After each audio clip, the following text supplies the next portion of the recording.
네, 안녕하세요. 김하이쌤입니다. 이번 하루 한 문제 진행하겠습니다. 이 시간에는 제35회 67번과 변형 문제입니다. 문제는 네이버 밴드에서 풀어보시고 해설 공부는 여기서 해주세요.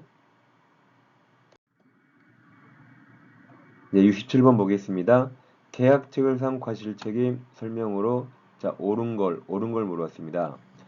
자, 기억에서 계약의 의사 불합치로 성립하지 않았죠. 성립하지 않았다는 사실을 알지 못하여 손해입은 당사자는 계약 체결 당시 그 계약이 불성립될 수 있다는 것을 안 상대방한테 그 다음 계약 체결상 과실 책임을 물을 수 없습니다. 이건 용어에 써있듯이 이 책임이 인정되려면 계약은 체결 성립됐어야 돼요. 체결 성립됐어야 되는데 앞에서 성립하지 않았다 했죠. 이 책임 물을 수 없고 이때는 불법 행위로 책임 물을 수 있습니다. 네, 기억은 틀렸습니다. 니은 부동산 수량 지정 매매에서 실제 면적이 180평이요. 180평이 계약 면적은 200평입니다. 200평이 20평 미달하죠? 미달하면 우리 같으면 가서 20평 각을 깎는 거죠. 200평 계약했는데 실제는 20평이 모자란 180평입니다. 그러면 20평 가격을 깎겠죠? 그래서 이 계약은 유효고 20평 대금 감액 청구함이 됩니다. 그 뒤에 그 부분의 원시효 불능을 이유로 계약체결상 과실 책임을 물을 수 없습니다. 이 계약체결상 과실 책임은 계약이 원시효 불능 무효일 때만 나와요. 네 계약은 유효고 감액 청구한 겁니다.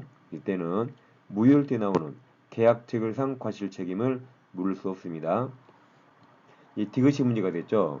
이제 가답안에서는 디귿을 맞았다고 채점해서 정답을 4번으로 발표했는데 디귿도 틀렸습니다. 디귿 봐보세요. 계약 체결 전 이미 매매 목적물이 전부 매실된 사실을 알지 못하여 선이라고 그랬죠? 근데 무과실에 빠졌죠. 선이 무과실해야 되죠.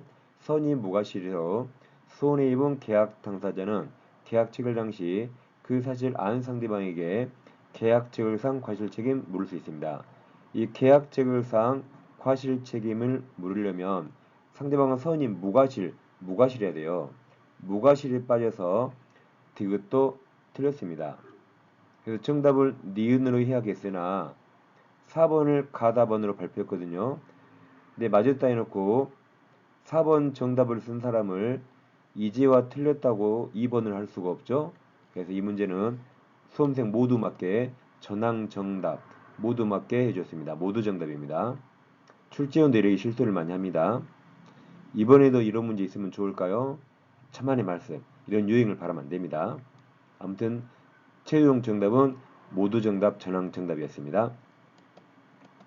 네, 변형 문제입니다. 계약 체결상 과실 자 틀린 겁니다. 계약이 성립하지 않았어요. 그럼 제일 끝에 계약 체결상 과실 책임 물을 수 없습니다. 이땐 불법행위 책임 묻습니다.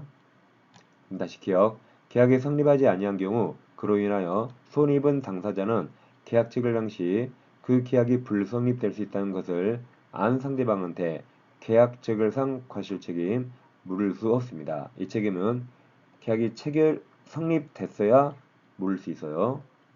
니은 부동산 수량 지정 매매에서 실제 면적 180평, 180평이 계약 면적 200평, 200평에 미달하네요. 이 계약은 유효이고 우린 20평만큼 대금 감액 청구하면 됩니다. 계약 유효인데 그 부분의 원시효 불능을 이유로 계약 체결상 과실 책임을 물을 수 없습니다. 이 책임은 계약이 무효일 때 인정돼요. 근데 이 계약은 유효이기 때문에 이 책임 물을 수 없고 우린 대금 감액 청구합니다.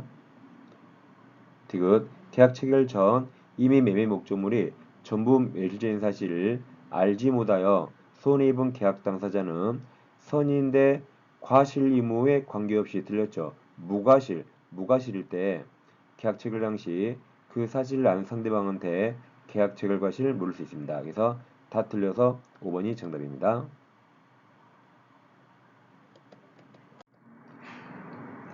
네, 오늘도 좋은 하루 보내세요. 감사합니다.